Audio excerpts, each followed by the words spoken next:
नमस्कार विद्यार्थी मित्रांनो, एमपीएससी कडनं 40 लाखामध्ये क्वेश्चन पेपर मिळते. एक व्हायरल व्हिडिओ सध्या चालू आहे.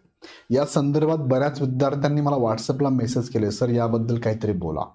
सो विद्यार्थी मित्रांनो, ही अपप्रवृत्ती आहे, चुकीची प्रवृत्ती, राक्षसी प्रवृत्ती आहे. सो या अशा गोष्टींवरती तुम्ही अभ्यास करणारे, प्रामाणिकपणे अभ्यास करणाऱ्या विद्यार्थ्यांनी अजिबात लक्ष देऊ नका. 40 लाखामध्ये एमपीएससी क्वेश्चन पेपर मिळते, हा व्हिडिओ व्हायरल होतोय. व्हायरल व्हिडिओ एमपीएससी कडे याचा खुलासा आलेला आहे. एमपीएससी काय सांगते थोडक्यात समजून घेऊया. बघा, हे व्हायरल व्हिडिओ सकाळी सुद्धा हा व्हिडिओ दिलेला आहे. बघा, 40 लाखात प्रश्नपत्रिका विद्यार्थ्यांना फोन. आता त्यांनी सुद्धा या व्हिडिओची मात्र या कॉलची पुष्टी केलेली नाहीये. सो फक्त एक व्हायरल झालेला आहे, आम्ही त्यांना फक्त दाखवला, असं सकाळचं पण म्हणणं आहे. सेम तुम्ही साम टीव्ही, आता सकाळचा दुसरा भाऊ साम टीव्ही आहे, 40 लाखात एमपीएससीची प्रश्नपत्रिका 40 लाखात मिळते. याने सुद्धा सांगितलं आम्ही पुष्टी करत नाही, असं फक्त व्हिडिओ आमच्याकडे मिळालेला आहे. याची पुष्टी खात्री आम्ही करत नाही, खात्रीदायक नाही, आम्हाला फक्त मिळालेली माहितीच्या आधारे आम्ही तुम्हाला सांगतोय, असं यांनी पण सांगितलं. पण अर्थात या संदर्भात जेव्हा हा व्हिडिओ व्हायरल झाला तेव्हा एमपीएससीने खुलासा केला. एमपीएससीने लागलीच लगेच याच्यावरती, त्या व्हायरल व्हिडिओवरती केस पण सबमिट केलेली आहे. तुम्हाला एमपीएससीचा खुलासा पण मी दाखवतो. एमपीएससीचं लगेच एक नोटिफिकेशन आजच आलंय. बघा, 30 तारखेचं नोटिफिकेशन आहे, आजच्या डेटचं नोटिफिकेशन आहे. त्यांनी सांगितलंय यात प्रसिद्धी पत्रकामध्ये त्यांचा विषय पण बघा. आज दिनांक म्हणजे आजच आहे, 30 जानेवारी 2025 रोजी पुण्याच्या एका स्थानिक वृत्तपत्रामध्ये, म्हणजेच त्या वृत्तपत्रामध्ये काय बातमी आली आहे, 2 फेब्रुवारी 2025 तुमची एक्झाम तोंडावर आहे. 2 फेब्रुवारीला परीक्षा आहे तुमची, आणि त्या 2 फेब्रुवारीचा पेपर जो आहे, प्रश्नपत्रिका उमेदवारांना उपलब्ध करून देण्यासंदर्भातील बातमी प्रसिद्ध करण्यात आलेली आहे. स्थानिक न्यूजपेपर त्यांनी ही दिलेली बातमी आहे. त्या न्यूजपेपरचं नाव पण त्यांनी सांगितलेलं नाहीये. या संदर्भातील रेकॉर्डिंगही त्या वृत्तपत्राच्या हाती लागले असल्याचे नमूद करण्यात आलेले आहे. काही भ्रमणध्वनी क्रमांकावरून उमेदवारांना प्रश्नपत्रिका उपलब्ध करून देण्याचे आमिष दाखवून पैशाची मागणी केली जात असल्याचे निदर्शनास आल्यामुळे महाराष्ट्र लोकसेवा आयोगातर्फे पोलीस आयुक्त पुणे यांच्याकडे तक्रार दाखल करण्यात आलेली आहे. सो असा कुणी जर उगाच मजाक करत असेल, उगाच कुणीतरी फोन करायचा, तो रेकॉर्ड करायचा आणि व्हायरल करून द्यायचा, तर लक्षात घ्या, या अशा अपप्रवृत्ती विरुद्ध केस दाखल होऊ शकते. भविष्यात तुमच्यावरती मोठी कारवाई होऊ शकते.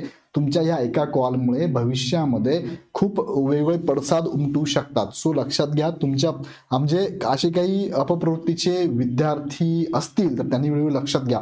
आणि जे प्रामाणिकपणे अभ्यास करतात ना, त्यांनी ह्या गोष्टींकडे अजिबात बघायचं नाही. आपला अभ्यास व्यवस्थित चाललाय ना, तो एक फ्लो मध्ये चाललाय ना, याने डिस्टर्ब व्हायचं नाही. तेवढ्यापुरतं 2 मिनिटं ऐकायचं सोडून द्यायचं, आपला अभ्यास करा.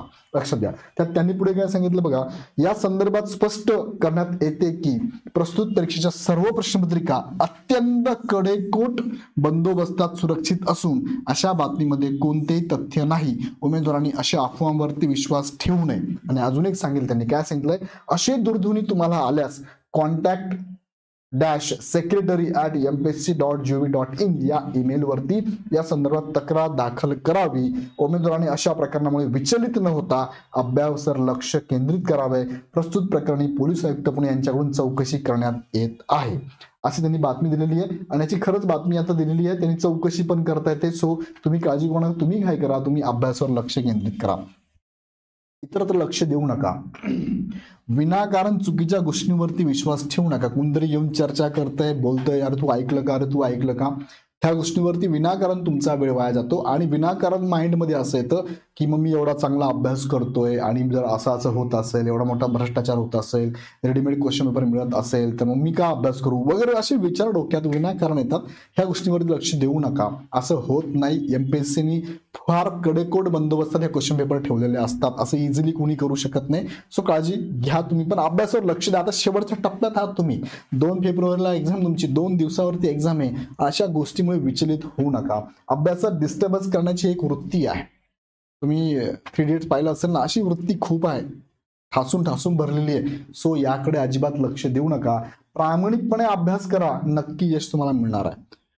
तुम्ही करताना प्रामाणिकपणे, स्कोर चांगला येतो ना, अभ्यास चांगला होतो ना, मग तुम्हाला यश नक्की मिळणार आहे. अशा गोष्टींकडे अजिबात हतलब होऊ नका, विचलित होऊ नका.